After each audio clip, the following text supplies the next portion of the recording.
Его водворили, да, в камеру предварительного заключения. Он был задержан сегодня утром в 8 часов утра с применением силы. То есть он говорит, что я не сопротивлялся, не оказывал сопротивления, но тем не менее кем-то было принято решение задержать его с помощью сотрудников ГУБОП МВД, да, то есть те люди, которые занимаются организованной преступностью, они кем-то было дано поручение, и, соответственно, было произведено утром его задержание в 8:30 утра.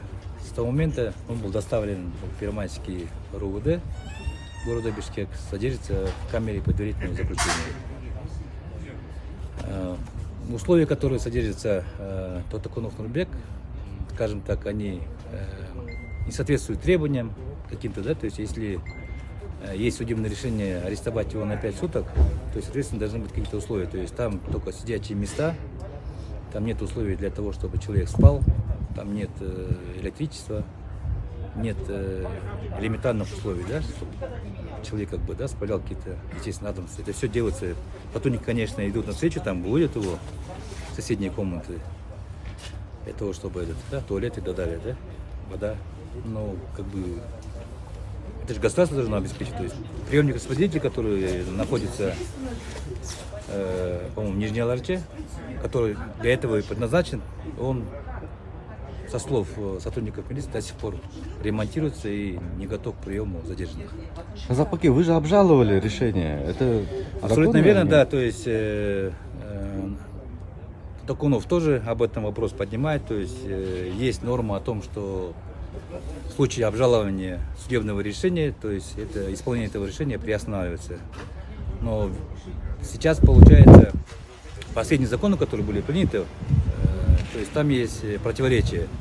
То есть в одном месте написано, что арест исполняется сразу же после вынесения решения. И другая норма говорит о том, что исполнение решения судебного, исполнение любого судебного решения, оно приостанавливается в случае подачи апелляционной жалобы. Но в любом случае мы считаем, что любые противоречия, любые сомнения должны трактоваться в пользу задержанного, да, то есть правонарушителя. Поэтому в этой части мы считаем, что данное действие является неправомерным. И какие теперь действия у вас? Ну, сейчас подается ходатайство о приостановлении судебного решения, подается сюда, в РУВД, и, я так понимаю, будет подано в Первомайский суд, чтобы исполнение судебного решения было приостановлено до того, как городской суд рассмотрит это дело. Ну, а как вы думаете, вообще поможет ли это? Ну, это решает суд.